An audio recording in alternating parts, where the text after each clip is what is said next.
Hello everyone. Thank you so much for being here tonight for the City Council Forum that we're having. My name is Betsy O'Neill and I work here at Natrona County Library. We are excited to be hosting this forum along with two others. We had County Commissioner last week. We'll also be having Natrona County Assessor this coming Monday, same time, same place, if you're interested in learning more about those candidates. I want to thank all of the candidates for being here tonight to give the community an opportunity to get to know you better.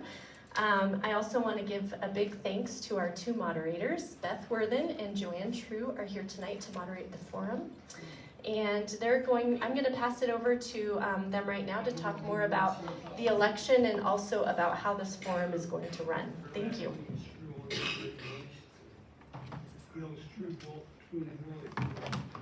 Okay. Is this, oh, there we go. Just as a reminder, the primary election is August 16th. The way that the City Council election works is it's a winnowing down process, and so there's the final candidate will be selected in the general, so just as a reminder to folks. Also in Ward 1, we have one opening. Ward 2, we have one opening, and Ward 3, we have 2 seats open. So, and also a reminder that in-person and absentee ballot or voting is currently open. You can vote in person at the courthouse currently. You can also request an absentee ballot. And again, primary is August 16th. Thanks. Okay, so that's kind of some general election information, and I'm going to give you the rules of the night. I guess we're going to be a good cop and a bad cop, and I'm the bad cop, so be aware and be afraid. So you are each as candidates going to get 1 minute to provide an introduction, and we'll just start, a minute and a half. Thank you, that's why we have co-moderators. A minute and a half to do an introduction, and we'll start with candidate Jensen. Not quite yet, I'm just going to go through the format. And then the first question will be asked of candidate Rollins, and then we'll go all the way down the row, and then circle back to the front of the row to catch whoever hasn't been answered the question. Does that make sense? Now, we're kind of mixing it up tonight. We're going to give you 2 sets of questions. The one set, and we're going to rotate between the 2 sets. One set is going to be a longer response where you'll get a minute to answer it. That's a very long time. So you'll get a minute to answer that question. Then the second set is a rapid response where you just have to give a sentence as a response. We have librarians here to correct you if you have a run-on sentence, so I would, compound sentences are fine. Appropriate use of the semicolon is encouraged. But then we'll just rotate back and forth between longer and shorter to try to get as many questions as possible. To the audience, we would love to have your questions as well. There are cards and writing utensils at the back of the room. If you have a question that you would like asked, and we will try to get to as many as we can, can't promise that we will get to all of them, and that's why you'll have time at the end to visit with the candidates. But please write down your question and give it to Mr. Grace here in the bow tie and the raised hand, and he'll bring it up here. Does that make sense? At the end of the questions, once we're done and we've got a little bit of time, you'll have a closing, the ability to do a closing response or statement, and I believe that's for a minute.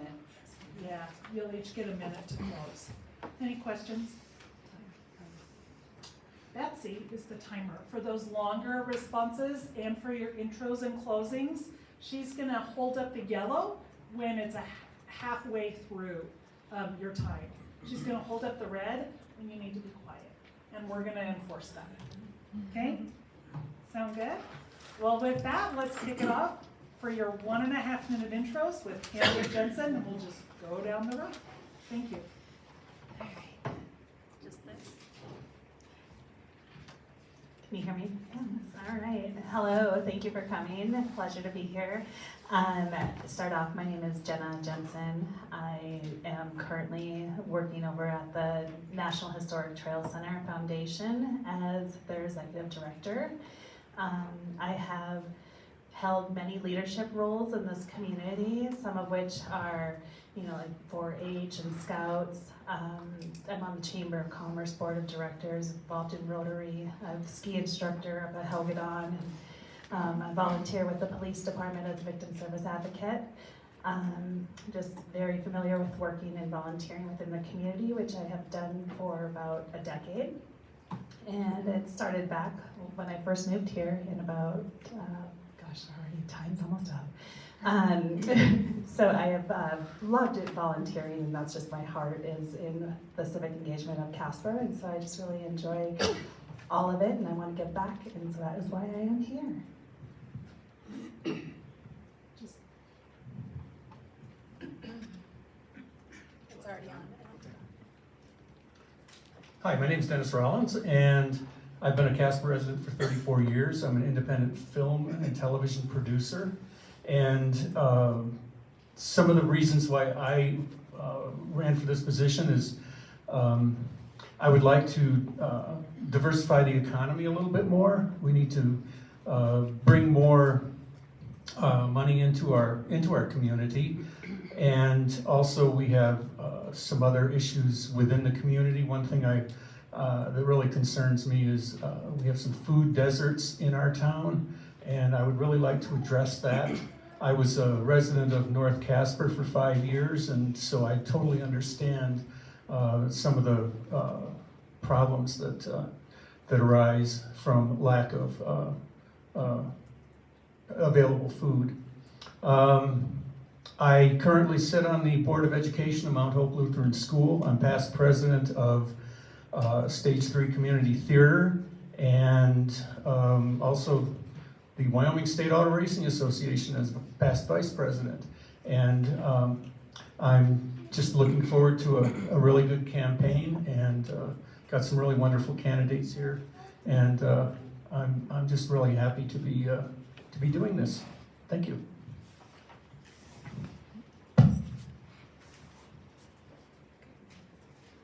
Hi everyone, my name is JoAnn Sutherland. I am currently on the City Council representing Ward 1. I am from Casper, born and raised here, and I currently work remotely for an organization based out of Iowa on global policy to prevent violence. I'm a mom, I have 4-year-old twins, and I really care about their future. I really care about our community and thinking about how we do the things that we need to take care of each other now, but also prepare for the future generations who will live here, who will choose to live here, who will want to come back here. And so that includes, being aware of how we are inclusive in our communities, how we diversify our economy and create multiple opportunities for people with all sorts of different talents and skills to contribute to our community. And I just want to keep helping Casper grow and be a family-oriented place where we all love living and working and spending our time. Thanks. Good evening, I'm Michael Bond. Thank you for having us here tonight, we appreciate that. Also, I just wanted to add that I've been a resident of Casper for 37 years. I've spent most of my time here in a career as an educator. I worked as a teacher, a school administrator, a district administrator for Natrona County Schools, and since then I continue to do some part-time work in the field. Like so many of the candidates, I love Casper. It's just been a great place to live and work and thrive, really, for me. A couple of things that I've done have been, besides being a school administrator, while I was a school administrator, I managed a multi-million-dollar budget of both our local funds and federal funds. So I was no stranger to budgets. I also have served as a board member and oftentimes the board chairperson of the Child Development Center. I served on the board of the Self-Help Center for many years, and currently serve on the board of the Nicholasson Museum. I'm also the board chair for the Nicholasson Museum. Some of the things that kind of drew me to this position was, again, my interest in Casper being a place where it's a good place to grow up, it's a good place to raise families, and for everyone to have a good quality of life, and I certainly found that here, so thank you again.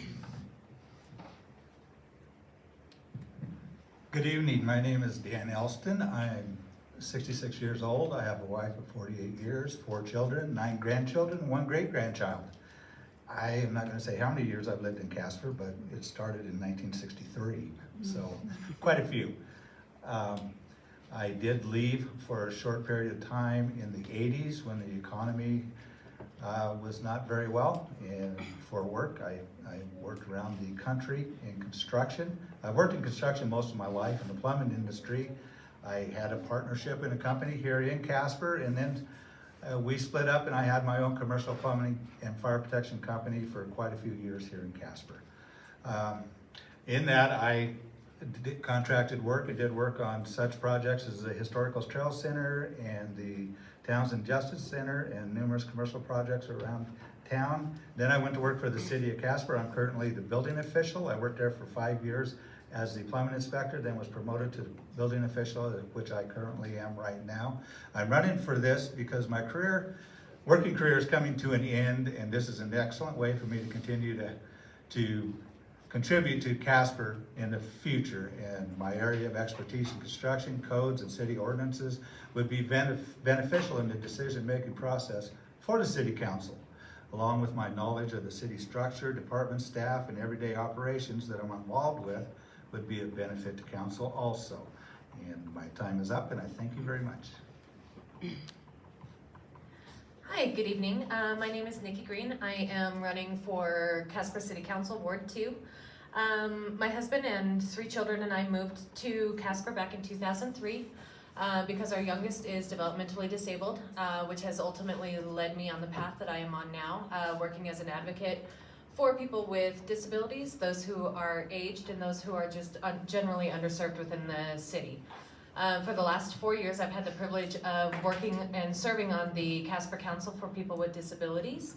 I'm currently serving as the board chair, creating events such as access to the parades, creating awareness for the other disability services around town and whatnot. This is my first time running for city council, and I am running because I think that I provide a really good and unique perspective to city council matters as a case manager for people with disabilities and the aging population.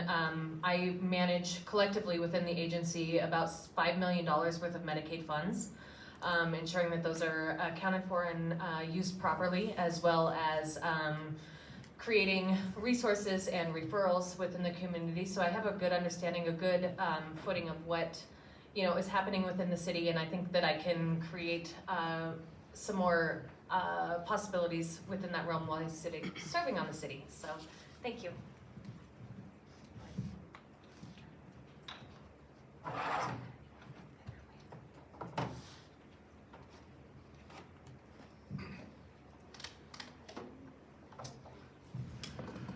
Good evening. My name is Eric Paulson. I want to say thanks for hosting the forum. I appreciate that. And thank you to all of you for showing up and taking an active interest in your local politics. This is how we create change. I'm a big believer that the real change starts here in our city with who we vote in the city council. That does not go to the federal level. It changes here with people like yourselves. So I want to just first give a shout out to all of you out in the audience for being here. Secondly, I'm a 35 plus year resident of Casper, Wyoming. I wasn't born here, but I've been here as long as I can remember. I'm 40 years old. Ran around in the back alleys. I snowboarded Hogan at a young age, helped out friends and family on their ranches. I know what it means to be a Wyomingite. I was raised on conservative Republican values. My father was a Reaganite, taught me politics around the dinner table. Had long conversations about constitutionality and pro-government programs versus private entities funding for nonprofits. I have a good grasp on a lot of that stuff. I'm a single father. I also raised my daughter with these same values, or try to. We're living in a very liberal world nowadays that likes to spoon feed our children the benefits of communism. I have 15 years experience working at a children's dental office up in Gillette, Wyoming. I also worked here in Casper. Thank you.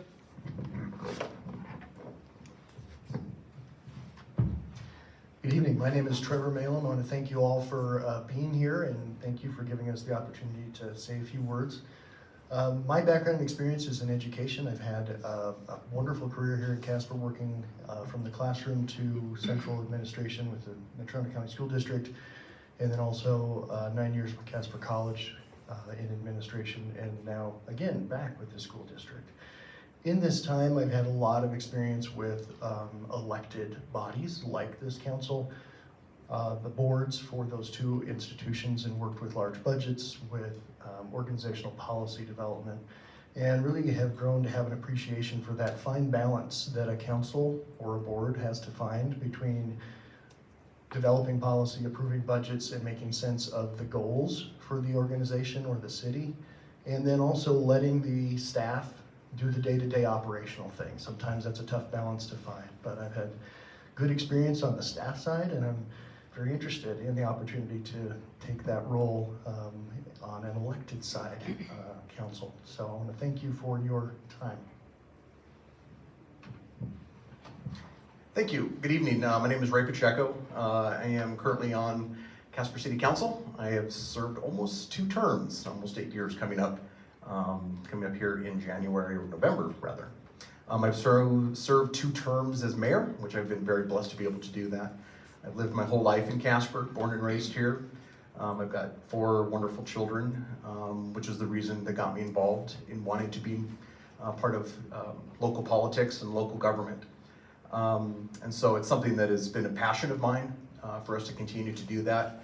We got lots of challenges that we have to face, and my mantra has been, we have to face those challenges together. We've got to work together in order to do that.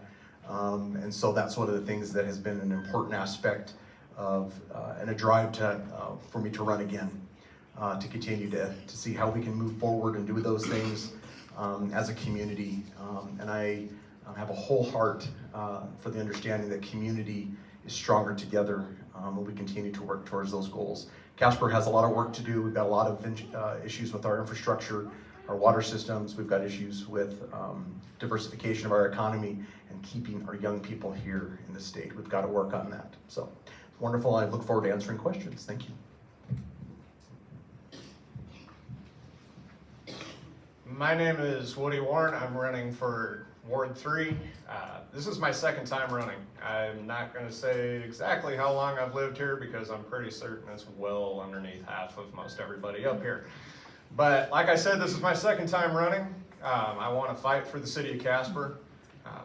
The short amount of time that I've been here, we've grown some roots. I've got kids that have been, this is the only school system they've ever known. One son that just graduated Wild Tech. I want to keep them in Casper. They want to stay in Casper. And there's only one way that we can make it better. And that's, we got to work together. We got to work as a community. I just lost my train of thought. I've spent the last 22 years in retail management. Worked for Walmart. Now I'm with Hobby Lobby. So if you've seen the weird guy with the mohawk and big beard, that would be me. I'm used to budgets. I love budgets. I love money. I love going through and finding where we could save money, what we need to diversify, where we need to push our economy, what we need to do. I am willing to get into the boring stuff. I love boring numbers. I love the meetings, getting into the weeds to truly, truly figure out how we can make this community better, because I truly believe it is coming from a fiscal aspect to try to get through this. So I appreciate everybody coming out. I appreciate the library for putting this forum on. Thank you. Candidates, thank you all for your introductions. As a reminder, we're now going to have a longer form question, so you've got 1 minute to respond to that. We're going to start with candidate Rollins. The first question, and if anyone needs either of us to repeat these questions, please just let us know as to have the question repeated. First question, again, minute response. Do you believe the City Council has a role in addressing social service needs such as affordable housing, poverty, and homelessness? How would you use city resources to address those needs? Absolutely. I think that, you know, we're kind of all in this city together, we're all in this world together, we're all in this, whatever it is, together. And I think that the city definitely needs to be involved in helping to address those problems. As far as how to do it, I guess I can't answer that off the top of my head. I would have to say that we need to sit down and talk about it and decide where our money is going to be spent, where it's going to do the most good, and that's kind of what we need to do. Thank you. I would agree. I definitely think the city has a role in understanding where there are gaps in the community where we can form meaningful partnerships to provide important and essential services to people. We already have formal partnerships between the city and housing organizations and the trail systems and some of the important organizations who really help meet the needs, especially for people who are under-resourced or don't have access to basic goods and needs in the way that many of us do. And so I think it's really important, and I think the city is a system, and if any part of the system is weak, it hurts the rest of the system. And so I think it behooves us to think about it comprehensively and to look out for one another in that way. Can you repeat the question? Just so I be sure. Sorry. Absolutely. Mr. Bond, the question is, do you believe the City Council has a role in addressing social service needs such as affordable housing, poverty, and homelessness? How would you use city resources to address the needs? Okay, thank you.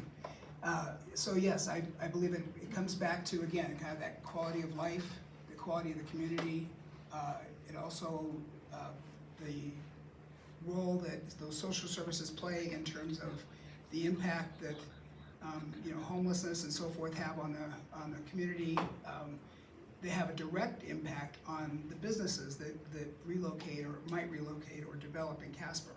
So I think it's all intertwined. So it's very hard to kind of separate and pull all those things apart and say that the city is not responsible or is totally responsible. I think where those two meet is in one of my platform items is around collaborative partnerships. And as Jai mentioned, the city has a number of those partnerships developed already, and it's a matter of listening to and working with those collaborative partners to figure out where are the gaps in services and what resources does the city have available to help fill in the gap. I think we're all going to agree that the city needs to be involved with this, and which I believe that as we are, and we do have those programs that are in place now, that we do work with these people, but I also think we need to hold those partnerships accountable and see how those monies are used and how we can best use our money to help them. And in that, it could take some investigation, but also I believe that there should be reporting back to the city council of what we can do and what those greatest needs are and how we're able to address them. Thank you. Hi, great question for the social worker, right? I really feel like it's a trick question. I think that the city and the partnerships that they have in place currently are excellent. But I also do not think that it's the city's responsibility to fund and support some of these programs that exist. I think that there are, like I said, excellent programs that provide for and do these. And the unique thing about Casper is that, man, this Casper gives and gives and gives. And there is funding with federal grants as well as donations and things like that in the city that are available to some of these nonprofits. And I really think that as far as city funds, I think that the partnerships that they have, they need to continue it. And I think that we really need to look at building a stronger infrastructure and creating jobs and creating diversification, like somebody mentioned earlier, in order to create foundations for those people who are homeless or underprivileged to be successful on their own. So thank you for the question. Eric Paulson. I think it's important to teach a man to fish.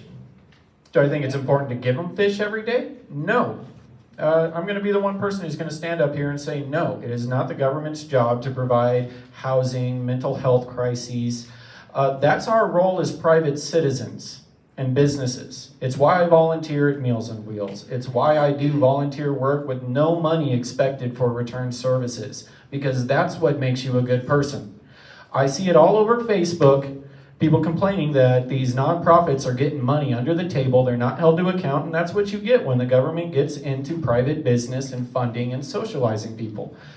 So no, it's not our job to fund that. We're essentially taking money from you, our citizens, to fund these programs because our city council members think they know better how to spend your money than you do.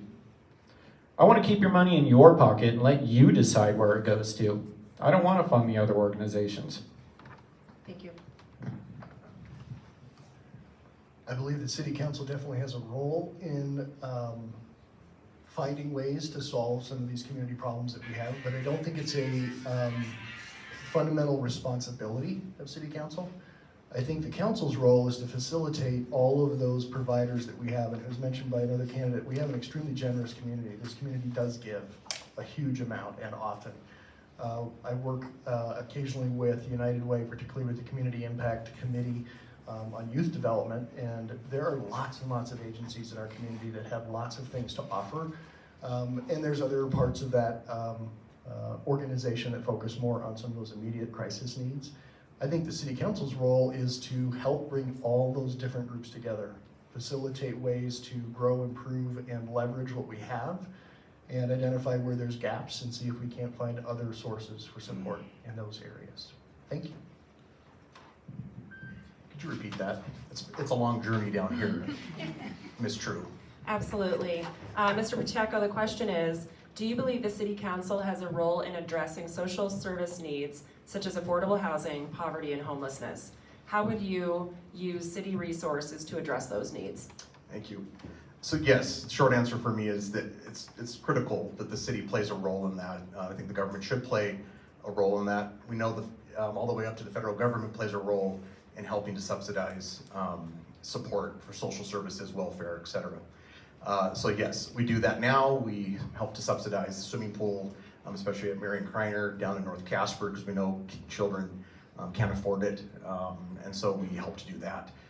We also have the Casper Housing Authority, which is our arm for affordable housing, since housing is definitely an issue in our city right now, especially affordable housing is critical to do that, so we struggle with that. So yeah, we do, and I think part of that conversation is as being a part of being on council and having those conversations is in addition to not only using 1 cent funding, but also how do we utilize funding to help that. But a bigger role, and I think Trevor said it, is how do we bring people to the table to have that conversation, to talk and collaborate. That is the word, is to collaborate to help make that change.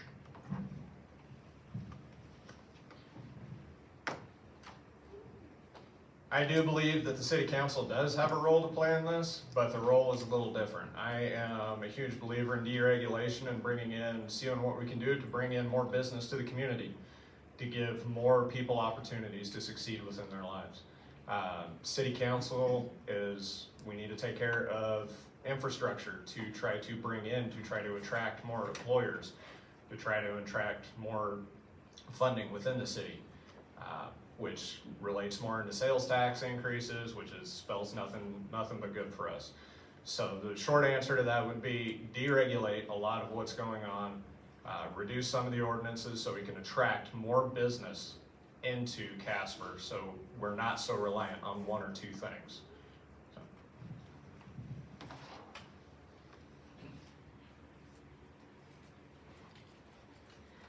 All right. Yes, I do also, like many of these, believe that we do have a role as a city for those services and a need. I do also feel that it's not the sole responsibility of the city to provide the funding for them directly. I feel that they have those different resources and that they should utilize those resources and reach out for grants and other help that they can get throughout. And then we can help subsidize them if needed.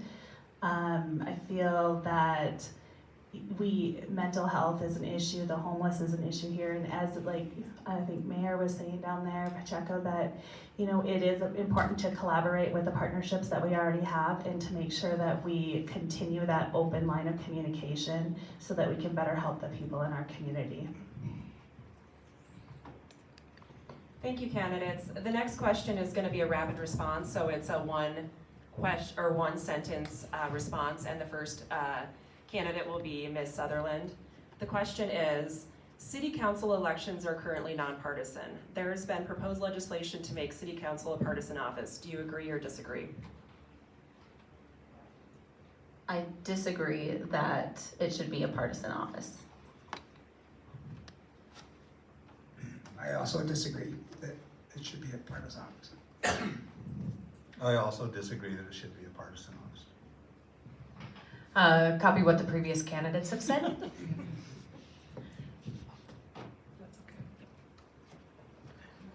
okay. Until we can start getting our employees, our candidates on regulated platforms, I don't really see what the point of it is anyway. I disagree. I think they should remain nonpartisan. Local government should always be nonpartisan. That's better for the community. Is that too? Semicolon. I semicolon. That's it. The librarian says it's. Mr. Warren, go ahead and answer, please. Just wait.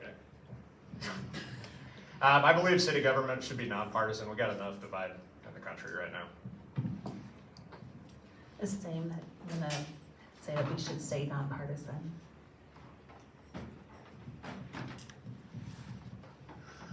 I also believe it needs to remain nonpartisan. It's one of the only offices that we can really, anybody can run for without having to worry about what somebody else thinks. Thank you. Wasn't that fun, JoAnn? And I really know how to have a good time. I'm telling you, we can party it up. Okay, this is a longer response, and the question goes starting with candidate Bond. Okay? So the question is, so you'll have a minute. Many of the candidates have spoken about the possibility of making tough choices and tightening budgets if inflation rates continue to rise or the 5th cent doesn't pass. Please share a specific area where you would cut or tighten the budget. Oh, great. Just my luck. All right. Okay. So, in thinking about that, I've thought about what's been mulling in my mind lately has been the results of the 1 cent survey and kind of the priorities that emerged there. And so clearly what is most important to our community, and I believe is the core function and core mission of the city, which is that infrastructure and those critical services, fire, police, water, sewer, so on and so forth. Anything after that, starting with none of these are pleasant to even think about or talk about, but they do have to do with those, it does perhaps go down to the social, some of the cultural aspects of our community, some of the recreational aspects of our community. Those are the areas that, again, are non-critical, but without 1 cent funding and tightening budget, we may have to think about that.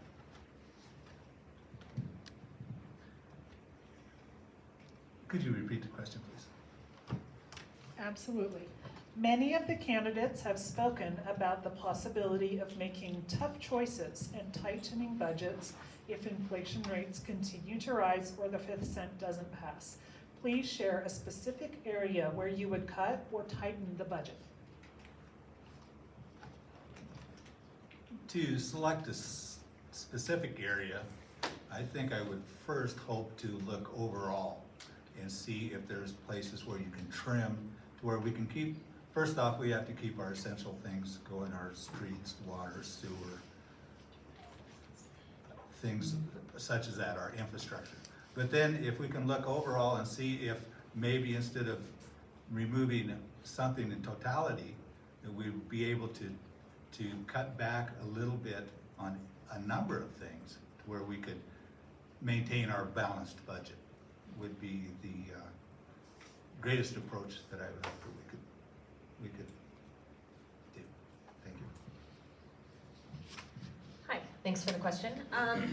You know, I think that one of the things that is most important for city council members should either of these things happen is a little bit of outside of the box thinking. And maybe if we're looking for specifics, maybe it would be rolling closures of the local pools.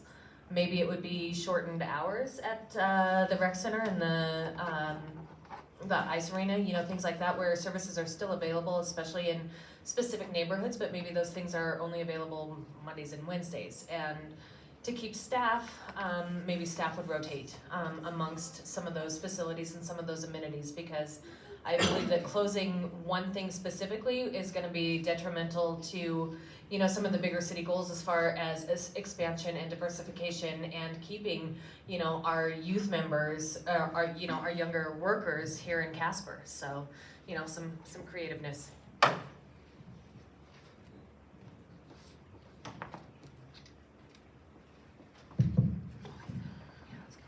I like how the question is posed as a hypothetical, because if voted for, I will reduce spending on just about every program. I'll put an expectation on nonprofits to start reducing their overhead costs by at least 1% if they want government funding. Our goal should ultimately be to have these organizations be funding themselves. That's what we want. That's what we should strive for. Not the continued service of taking money from yourselves and giving it to whoever we desire to give it to. So to me, it's not even hypothetical. If you want money from the city, then the city will set expectations of you're going to institute certain programs, you're going to make sure that qualifications fit certain people or everyone is what I would like, instead of just those specialized few who only get it. I don't look at it as a negative. I look at it as a positive. We can start implementing our beliefs as Casper residents here for that. Thank you. I believe that a community's fundamental core is quality of life, and in my mind, there's a hierarchy that provides quality of life. The first is public safety, the second is dependable infrastructure, and then the third is recreation. I think when you think about the task of the city council having to cut, the city council, I don't think, should be picking favorites. I think the city council's role is to establish how much do we need to reduce by and give some parameters to staff. If we have to go down by 5%, charge staff with 5% out of your budget, figure out where that's going to come from. I've lived on that side of things as staff in institutions that have gone through budget cuts. You get very good at determining what you actually need in your department or departments and programs when you're given that leeway and that freedom. Overall, the organization ends up with that cut that the board or the council tasks staff with coming up with. I think that's the strategy. I know it's dodging a little bit because I'm not picking at a specific department, but I think that's the way that the council should most effectively function this way. Yeah, Trevor took the words out of my mouth. That's what we've generally done, is we look at a broad context of how we need to cut the budget. Specifically looking at one item and to say we're gonna cut this is usually not effective. It can be damaging to the community. If we say we're gonna close all the pools, or we're gonna shut down the rec center, or we're gonna do that. We've done furloughs in order to save money. We've done all kinds of things in order for us to save money economically for the city. And contrary to a lot of beliefs where people think we spend, Carter and the city staff are incredibly intelligent on helping us to craft that budget, to balance it, which has been balanced every year since I've been on council. And so we're there, we have those things. But it takes some creativity, but I agree with Trevor. I think that looks at how you cut that budget needs to be across the board most of the time and how you do those things. But those top level ones, fire, police, street, infrastructure, are generally very crucial and critical to the city of Casper for it to function. So that's my thought.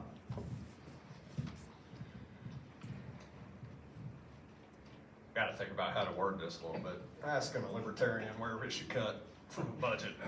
That's a little dangerous. This is where it comes in running a facility for as long as I have for various retails. It is cutting budgets. A lot of the times, that's what we have to do.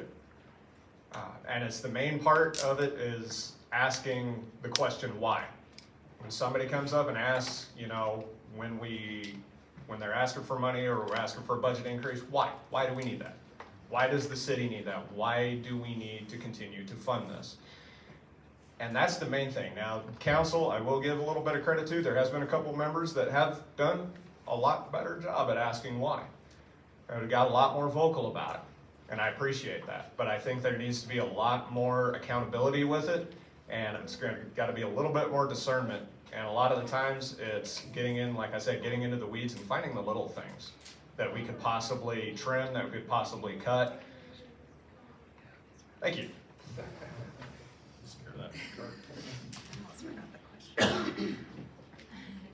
All right, it is a long way down here when you're last. You kind of forget. But, right, I mean, just go out and vote for the tax so we don't have to think this way hypothetically about the cuts that we will have to be made if the tax doesn't pass. However, you know, they all have good suggestions and things too, and thinking outside the box, and not until you're in that position do you realize how creative you do have to be. And so I just see that just having an open mind and being a good listener and seeing what the city itself, what those needs are, is important too. And so we have to work together and get through the tough inflation that we all are feeling right now and do the best that we can with what we've got in the budget and spread it so it's a good balance.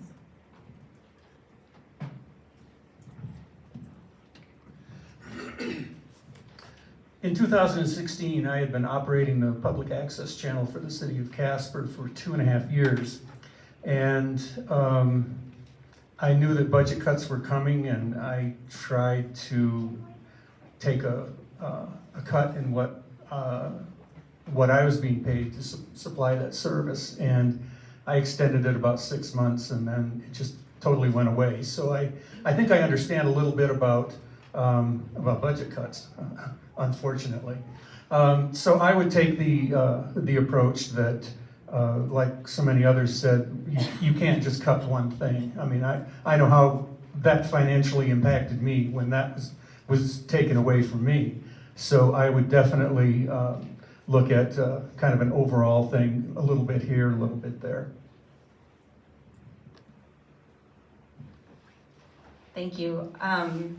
Well, first I would say I think our city budget is already pretty trim, and as our mayor mentioned earlier, I think our staff does a really excellent job figuring out how to apply those monies in ways that are productive for our community. But I agree with what so many have said, that we have to look at this comprehensively. You can't just cut in one area. And if 1 cent doesn't pass, that's $64 million over the next 4 years that our community will be out.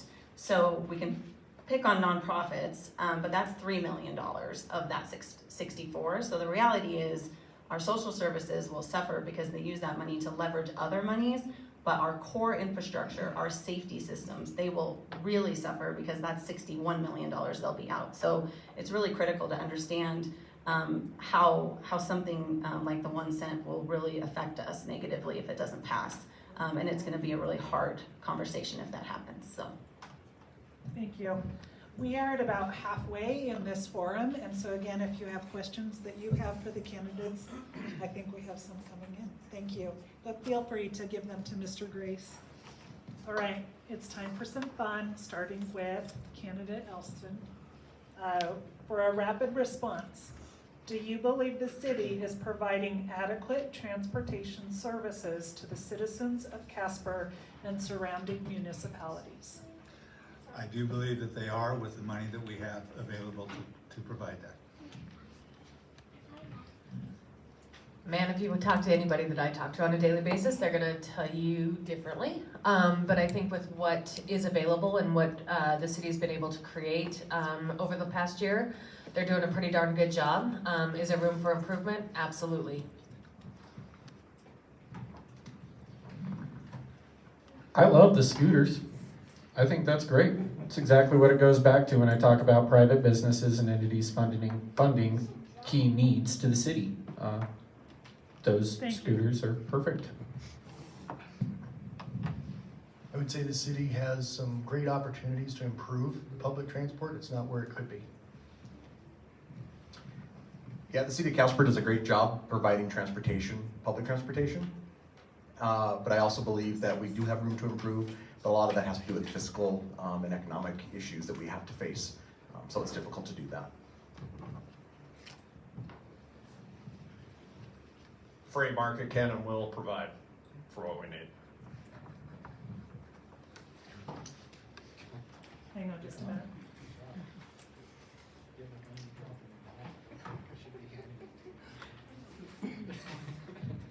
All right. Well, I wish I could defer this to Liz Becker, but can't. She does all the transportation. I think it's okay from a standpoint. I don't use the public transportation, but somebody who does has different viewpoints on it. But open-minded. When I moved here, there was no public transportation, so it's definitely been an improvement over what we had back in the late 1980s, and as with everything else, there's always room for more improvement. I would agree. I think our staff does a really wonderful job and is continually looking for ways to improve. And I will second that as well. I think Casper does an adequate job and an admirable job of providing transportation, but I think there's room for improvement to the outer. Thank you. No, it can go back to Gina, because you've got it. Okay. So So our, first. yep, we got the mics figured out here? Yep. All right, great. Our next question will be for Ms. Green. And this is a long-form question, so you've got a minute to respond. Should the city move forward with infrastructure repairs with the current infrastructure, excuse me, let me try that again.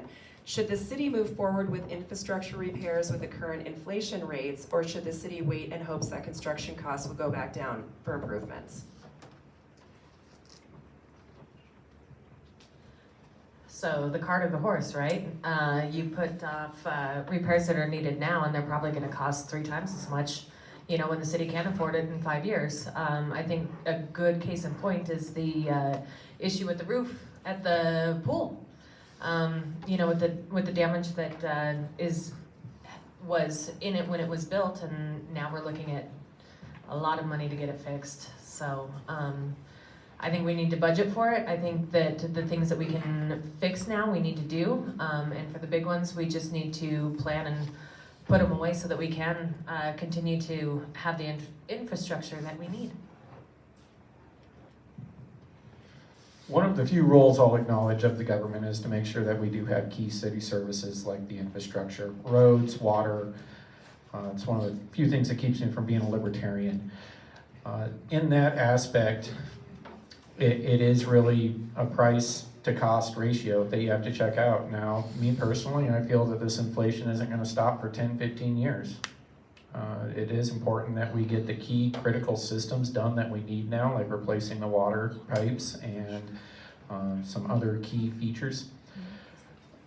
That being said, though, there are certain things that could probably be cut. I know a personal pet peeve of mine is the snow plows. I know I've never gotten I don't think I've ever had my road plowed in the 35 plus years I've been here. We live in crazy winters, and we got lots of people living here, coming from out of town. It's really just a problem that's going to exacerbate itself. But yes, we should get the key roles taken care of right now, such as water, streets, and gas. I believe whenever you're faced with large ticket construction needs, whether it's new or it's infrastructure upkeep, you're not going to get prices to come back down. They may grow slower, but waiting is not going to save you money. In particular, dealing with any kind of large projects, once the process begins and bids are in process, you're just never going to come back to the table and start at the same point where you left off. You will actually be behind. And so waiting for costs to come down, I don't think is a prudent move. I do think there's opportunities for council or any public organization like it to scrutinize what they're spending it on. Do you need the new construction? There are times when a new project that has not actually broken ground and started, it may need to be abandoned. You may need to prioritize something else. I think the thing to think about is you can't defer maintenance on infrastructure. That is not going to ever get easier down the road. Yeah, so tough question, but obviously we're seeing inflation at unprecedented levels since for the last 40 or 50 years. So, you know, I do think obviously as things will taper, I think 100%, you know, when you do major construction issues as we've seen, it's better to do them now than to wait in the long term. The case that I've used before was when we were looking at wanting to do the one-way, two-way down on Durban, I believe it was. And we were looking at it 4 years ago or so, and it was like $400,000. And then we looked at it again just recently, and it was $700,000. And so council decided to table it and say, even though we were recommended by the MPO to do it, to hold off because of that jump. So we waited when we should have done it 4 years ago. And so you have to sometimes pull the trigger for some of those things for the infrastructure to get done, especially now what's important for our streets and et cetera. Contrary to popular belief, not all libertarians hate roads. I ride a skateboard every day to work, so I mean, I don't like those potholes. The main thing about it is I don't think inflation is going to come down. It was said perfectly clear. Once the private sector gets their prices up, it's going to continue to either rise or it's going to maintain. We don't need to keep kicking the can down the road. We need to prioritize which projects we need to do. At the same point, we also need to listen to the citizens of Casper as well, and let your voices be heard on what your priorities are. What roads are most important to you? What infrastructure is most important to you? Because we can't attract new business, so the little mantra of free market provides, I can't attract the free market here if we got bad roads. I can't attract free market here if we got bad water and all that. So the main thing about it is we got to take care of it. We got to do it now before it gets worse. I have a question again. Absolutely. Ms. Jensen, the question is, should the city move forward with infrastructure repairs with the current inflation rates, or should the city wait in hopes that construction costs will go back down? Yes, I think that if it's a necessity and that we need it for our infrastructure, that's what we all depend on, and that's the part of living in a city, I think, too, is that you expect that with the infrastructure that it's gonna be there and that it's gonna be, we're gonna have water, we're gonna have running water, we're gonna be able to flush our toilets. I mean, if we're talking about water lines, I think that's very important infrastructure. Same thing with roads. I mean, yes, things are gonna get more expensive, and I don't see that, so I feel that the city should do the infrastructure needs. If it's immediately needed, then we need to keep those repairs, because they're just gonna keep on getting worse if the foundation of it isn't strong.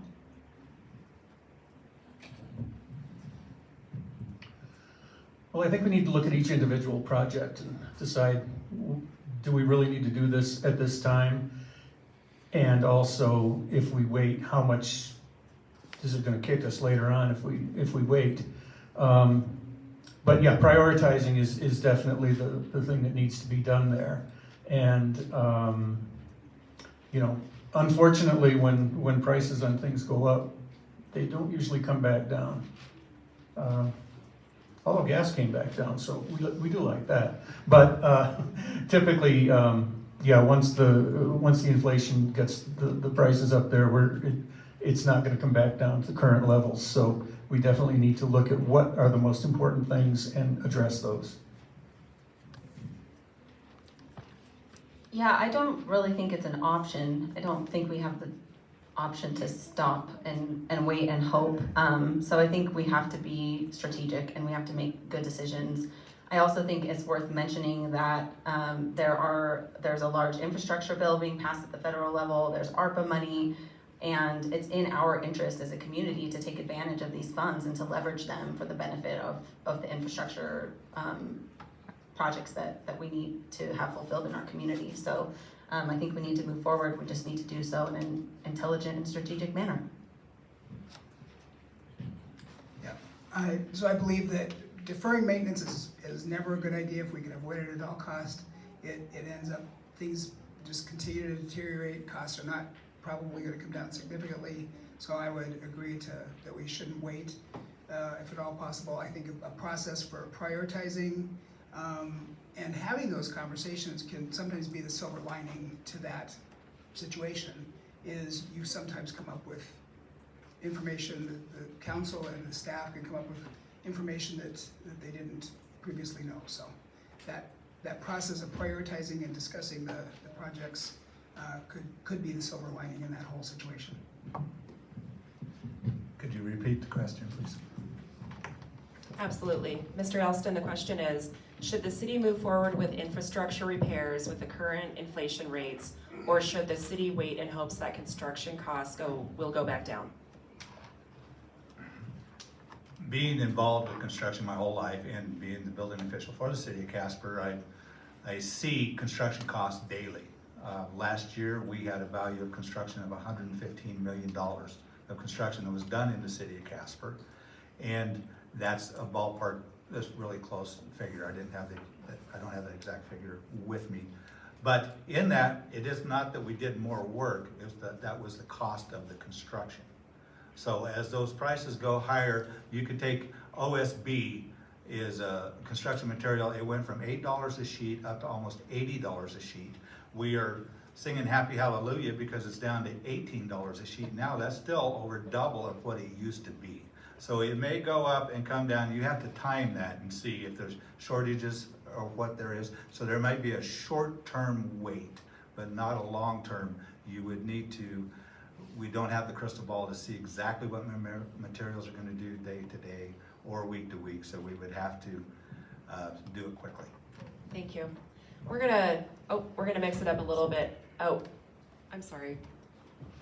No, I started. Yeah, okay, so then that just needs to go back down. The next question is for Mr. Paulson, and this is a short answer. We're gonna offer a caveat. The currently electeds can just answer the second one, and you'll know what I mean. You can make this into a couple of sentences instead of just one. Do you watch or attend city council meetings and read their work packets? I assume that the locally or the currently elected, that's a yes. But the second part of that question is, if so, what are the most important issues that have been discussed recently? And again, you can have up to 2 or 3 sentences on this answer. Yes and yes. As for what they're discussing, man, it's a hot topic. Currently, the parking permits is the current hot topic that's going on. And this is actually a current, it's a short answer. I'm sorry. Yes. That's okay, thank you. Thank you. Yes and yes. I think there's lots of hot topics. The most recent one that actually I thought was most interesting was the parking conversations in the media. I do. Packets are incredibly long. There can be anywhere to 200 to 500 pages. I'm going to be honest, I don't read every single word of those 200 to 500 pages. And I know I'm taking a second on this, but it's critical to take each component and look through those and highlight, and you take a lot of the readings from the staff will put together memos that are really helpful as well. Sorry. Hot topics. Recently, probably the biggest one that we've been dealing with definitely is 1 cent funding and dealing with that. And that's probably been the biggest conversation that we've been dealing with, and we just passed the 1 cent. Thank you.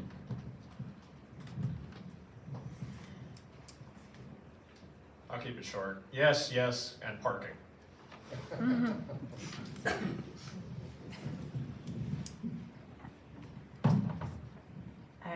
Yes, of course, I do keep an eye on what the city is doing, and I do watch it on YouTube. I'm not always there. I love the YouTube. Work sessions are hard to hear, but I do attend.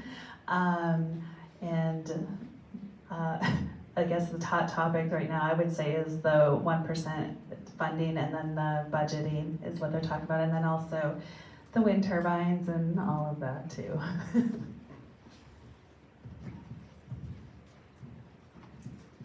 One of the good things that came out of my 2.5 years of doing the public access channel for the city is that I would get emailed to me all of the packets for the work sessions as well as the regular city council sessions. And I still get those, and I do read them religiously. Yeah, hot topic, yeah, 1 cent. That's number one right about now. I just call Ray and have him tell me, no, I'm kidding. I do read, and prepare, and one of the upcoming topics that's important to me is the LGBTQ ordinance that we'll be discussing at some point, hopefully in the near future, so it's important. So yes, and yes, I do appreciate having the access through the city website to the agenda and the minutes and the video recordings of the meetings, and take advantage of those pretty regularly. Again, I would say the hottest topic I've been reading about has been the 1 cent money and that whole prioritization conversation. Yes, and mainly with me working for the city is as I am, what pertains to me and how I am able to address council with those things, such as the parking, which I did, and of course the 1 cent sales in that parking. Okay. Yes, I follow. I have attended and spoken, and boy, is that intimidating. And I have to agree with the rest of the majority of the panel with the 1 cent funds and prioritizing which social services and which nonprofits may be winning or losing, depending on how you look at it. So thank you. Thank you. All right, we're back on to long form questions. Yep, Candidate Mullen, you're up first. Candidates have stated that their municipal government should be more transparent. Do you agree? And if so, how could this be achieved? I agree, it's always the responsibility and the priority for any elected body to be as transparent as possible. So I agree with the sentiment. Everybody should be able to be more transparent. However, as we just noted, council does a really good job of putting everything out there if you go look for it. And so I don't have a strategy. I can't think of a gap where we're missing some sort of transparency on the decision making, the materials that the council works with to make their deliberations and ultimately make their decisions. Yeah, I think the city does a really good job of being as transparent as they are. Matter of fact, Council Member Gamroth mentioned this yesterday at our council meeting, that if you're interested, everything, the whole packet, everything is always online, can be at easy access, so you can see everything that is said. Obviously, the only thing that's not at our executive sessions was generally have to do with litigation, land, or personnel. Other than that, everything is transparent. We talk about everything in the open, our pre-meetings, our work sessions, our city council meetings, and every information that we talk about is online. And so it's very transparent, and it's incredibly important that the government is transparent for the citizens. I do wholeheartedly believe in transparency. I believe there is a gap with it because a lot of the younger generation doesn't really know what city council, doesn't really know what city government does. And I know for a fact that if I were to task my 19-year-old son to read through one of these packets, probably is not going to do it. But he's going to care on, did the roads get fixed? Did the pools get closed? So I think there is a little bit of a gap there. I do realize that social media can be a little bit of a rat's nest every once in a while in the comments section. But I think that transparency, we need to figure out a way to reach towards that younger generation so we can explain what city council does, because a lot of the things that happens, like I said, is so above board that all they see is the bad. They see the comment section on Oil City or Star Tribune, and that's what we're focused on. So, yeah, thank you.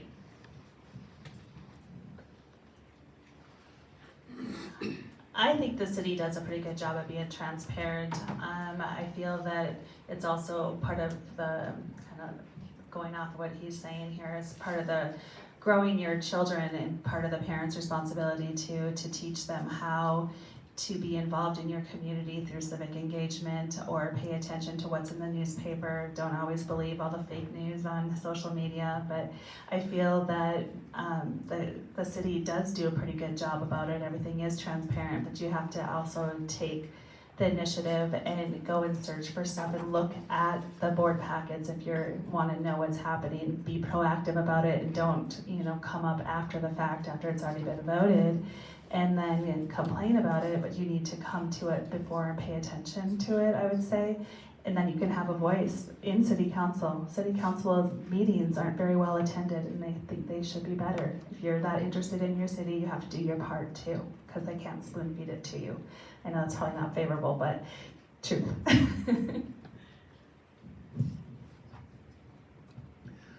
I think the city does a pretty good job of being transparent. They do put everything out there via the internet, and but they're only going to reach the people that want to be reached. So what we need to do is we need to figure out how to engage some of those other people in the community that perhaps don't access the internet. There's a huge number of people that just don't have access to the internet.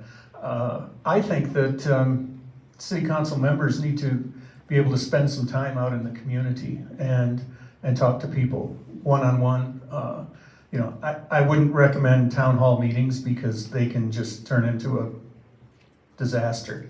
But I would say that city council members need to take some time and get out and talk to the individuals. Go into the neighborhoods. Go to a basketball game or something like that. So, thank you.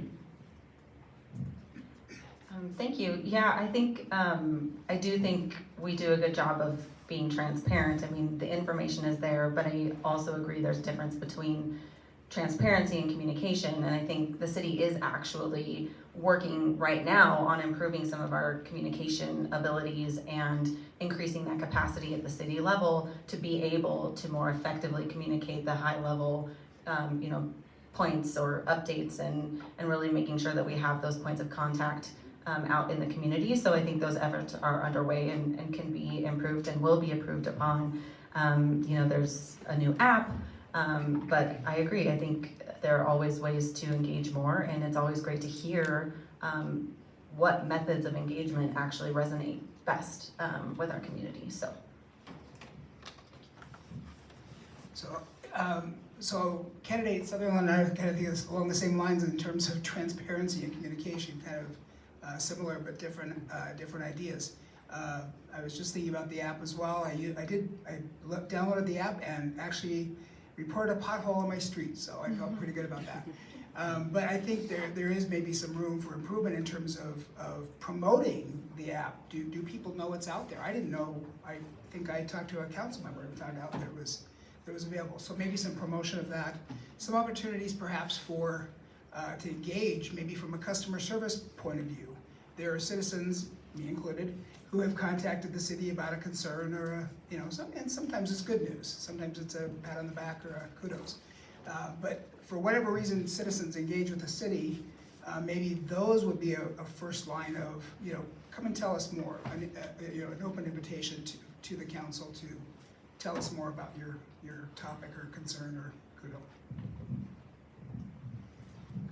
Could you repeat the question, please? Absolutely. Candidates have stated that their municipal government should be more transparent. Do you agree? And if so, how could this be achieved? I believe that the transparency that we have is working excellent right now. And it depends on if people take advantage of it. And as most of the candidates here have spoken, is to get them to understand the information that's out there on our websites. And I have many questions that are called to me for code questions on construction and those things, and how can we do this, and what's prohibited and what's allowed. And that is all on our website. And if people would like to go and see, I have people call me about wanting contractors, whether this contractor for doing a certain type of work and their reputation or such like that. All the contractors are on our website. There are those things that to educate the people that the transparency is there if they will take advantage of it. I think we do a very good job. Okay, thanks for the question. I think overall the city is very transparent in the information that they disseminate if you go looking for it. I also think that the city's website is great for those that are visually impaired and also those that are not English-speaking native. It's, you know, in serving on the Disability Council, that's been a big priority as far as rolling those type of things out. Along with other candidates up here, I think that, you know, if somebody wants, that's the question, right? If they want the information, it's there, but to get people who are not in this room, right? But they want to complain about the things that the city does or the things that they don't know, how do you engage them? And I think that would be a challenge that the city, and more specifically maybe the marketing department within the city, would need to look at. But yeah, generally speaking, good job.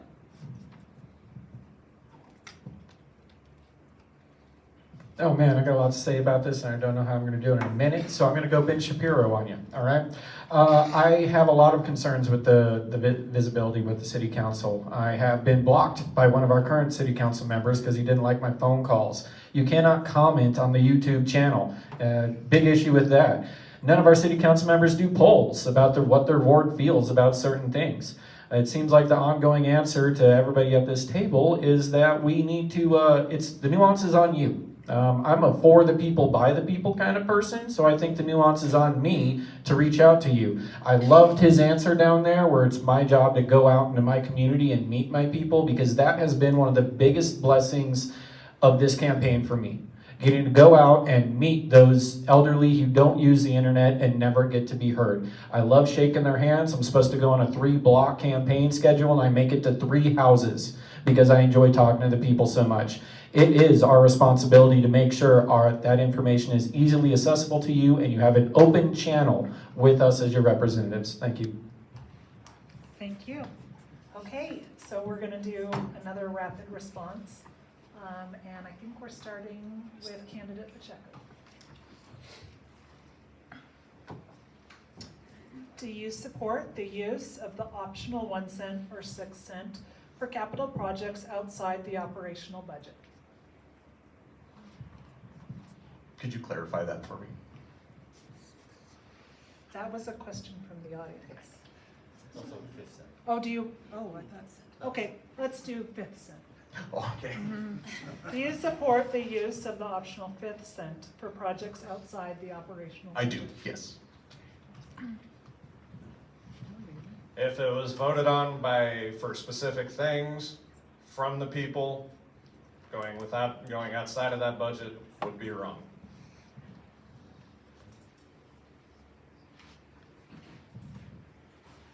Yes. Short answer. I would also say yes, as long as it was something that was deemed absolutely necessary.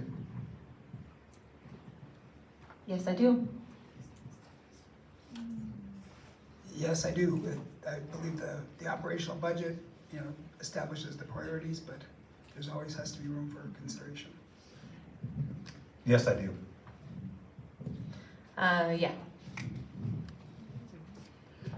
No, the optional 1 cent fund started to just help with generalized funding, not nonprofits and specialized interest groups.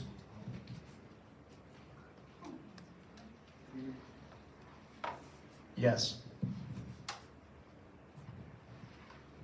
Okay. Okay, this is the last question. We're gonna do it, we're gonna do a rapid response, and then as a reminder, each candidate will get a minute for wrap up or any other topics we got to. As a reminder to the audience, the candidates are here. I can't speak for them, but if you've got a question that we did not get to, because we did get a lot of questions submitted, please feel free to reach out to the candidates. So last question up is for Mr. Warren. Favorite thing about Casper? Me personally, being an avid longboarder, you know, getting out into the community and everything, I love the rail trail. I absolutely love it. It's fun to ride, fun to run, fun to walk. So, yeah. Thank you. I love the closeness to nature and being able to have such a variety of outdoor sports and activities that are just right in our backyard within minutes. It's nice.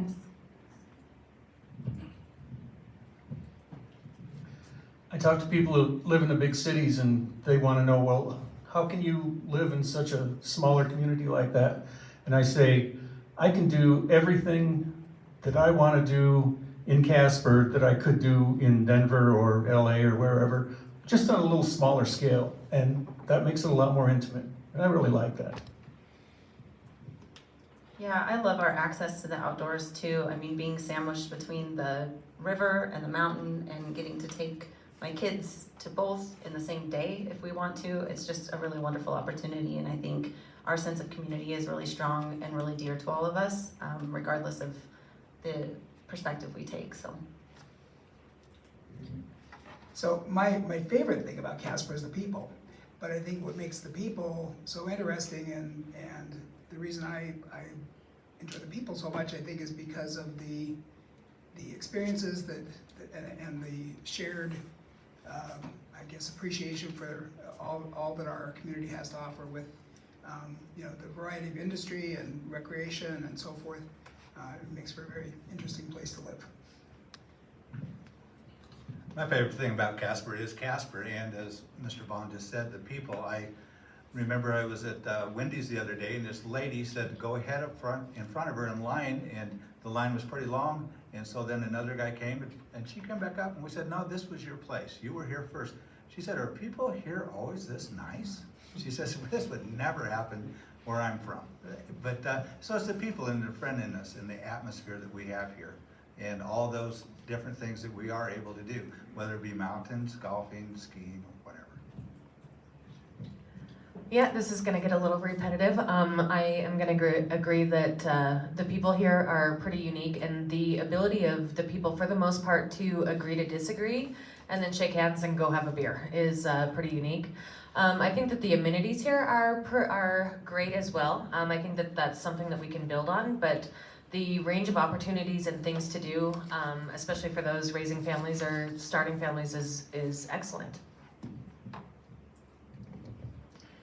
Those crazy turkeys. I'm a big nature lover. I backpack, I go outside, I hunt, I fish. I will say probably my biggest love for Casper, though, is the ability for my daughter to walk wherever she wants in this town, and I don't have to worry about anything. That's what scares me about with so many of the candidates talking about expanding Casper, making it bigger. I don't know if I want that.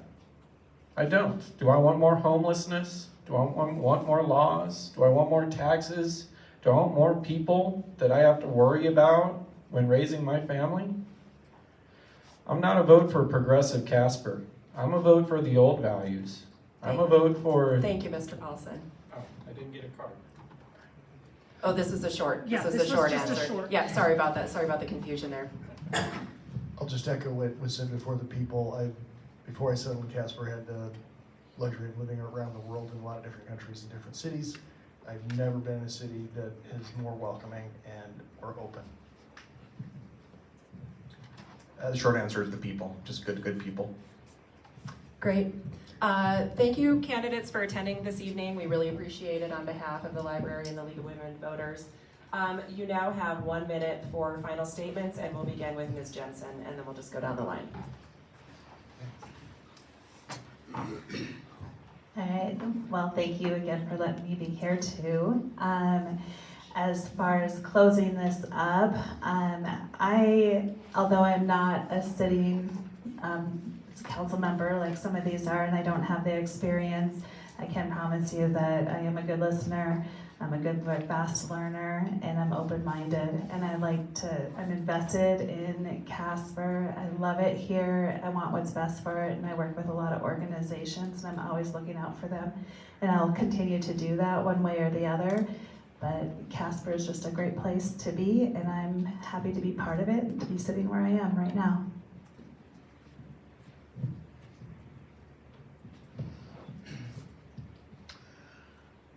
For the last 11 years, I've worked a part-time job, which I am currently literally counting down the days until retirement. And my lovely wife is still working full-time, and my film production business. I do totally at my own schedule. So I think what I bring to the table is time. I have got the time to devote to listening to the people, to trying to be a good steward, and you know, it's just one of those things that I would love to do it, and I've got the time to do it. I've got the time to commit, and so anyway, that's all. Thank you, and thank you so much for putting this on, and really good questions, and thanks to all of you for coming tonight too. I would just say I've really enjoyed my time on council so far. It's a steep learning curve, and it's been not quite a year for me to be there, but I've learned so much, and I would really love the opportunity to continue learning and to continue using the time that I do have to engage and help make good decisions for our community now and in the future. I think my perspective matters. I'm a mom. I've lived in a lot of different places too, and I chose to come back here for reasons. And I want to be a good part of this community and continue to help us go into the future in a way that benefits all of us. So thanks. So I feel like my experiences professionally and volunteering with city or different organizations in the city have prepared me to serve in this role. I feel like I've been connected. I served as principal at McKinley School for 12 years. I was at Fort Casper School prior to that, and I still feel very connected and really enjoy seeing my former students and parents and so forth throughout the community. I feel like I have my finger on the pulse of Ward 2. I live in the Sunrise neighborhood. I know many of my former families and students that live in the Fort Casper area, so I feel very connected there. My experience has allowed me to live through those tough decisions of budget cuts, those operational questions and so forth. I served for a while in the Human Resources Division, so I feel like I have some expertise and some background in that area as well. So again, I appreciate your letting us be here tonight. Thank you. For me to run for city council and to say that I am a better candidate than these others here, I cannot say that, and I will not say that. I'm running because there's positions open, and I feel that my expertise in construction and with the city ordinances and with the codes can benefit the city council in their decision-making process.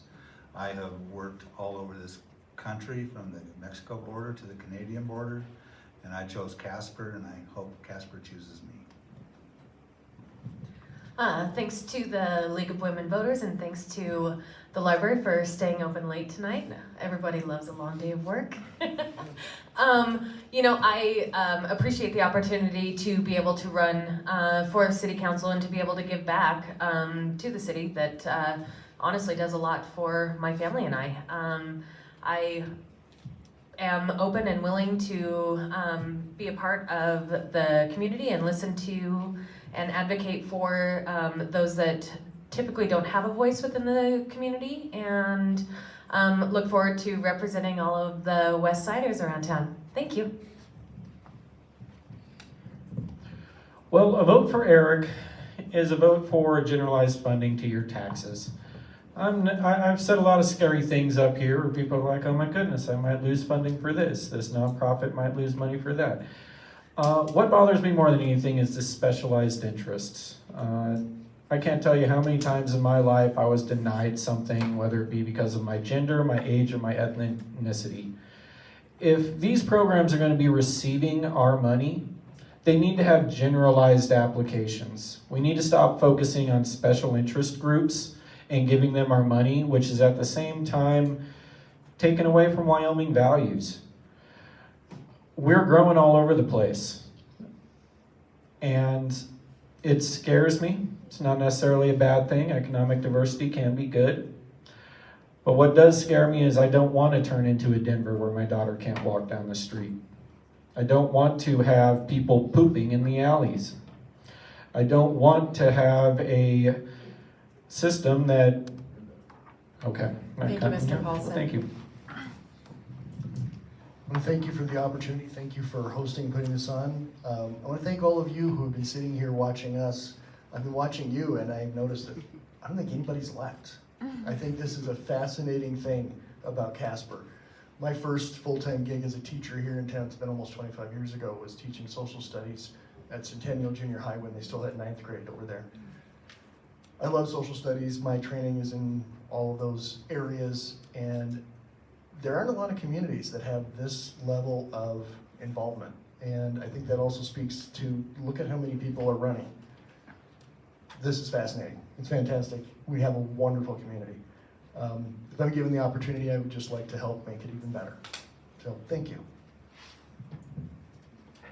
Thank you. It's a pleasure to be here tonight and to talk and share some of our thoughts to all of you for coming out here and to the League of Women Voters for putting this on in the library. So as I go and I had to discern to run for my 3rd term, the opportunity came up to say, okay, are there unfinished things that can be done, can we work on? And really what it's been is that the 9 members on the council, contrary, they have to work together to accomplish anything. If one council member kind of looks at it and has some ideas and they share that, and it may not jive with everybody else, one of the great things about it is they work together to accomplish things. It's not easy. We can get into fights. We can get a little miffed at each other. But the good thing about it is we have civil discourse. And that's what we're missing. And so for me, it really was an opportunity that was laid on my heart that we need to continue for young people, especially the generation Gen Z, to teach them that our opportunity is now to change and to make a difference, and that's what we need to do and to continue Thank you, to do. Councilmember Pacheco. I don't think I've ever been so scared of librarians in my life. So I could sit up here and say why you should vote for me, why you should vote for me. This is a beautiful thing about our process. We got all these people on the board, all these people wanting to serve the community. Not all of us are the correct fit for this time. I'll tell you this right now. If I'm not the correct fit this time, you're going to see me in another couple of years. I will continue to fight. I will continue to try to serve. I have lived here probably the shortest amount of time of anybody on here, and I've loved this community. I want to see it grow. I want to see it prosper to where my kids, my grandkids, we can have roots here. We can have permanent roots in Casper, and I will continue to do this. So, not necessarily vote for me, vote for the city of Casper. Vote for what will make your city, your town better. Thank you very much. Well, I'm not a librarian, I'm actually a geologist, but on behalf of the librarians in the room, thank you. Thanks to all the candidates, so we can get a round of applause. And again, the question's not answered.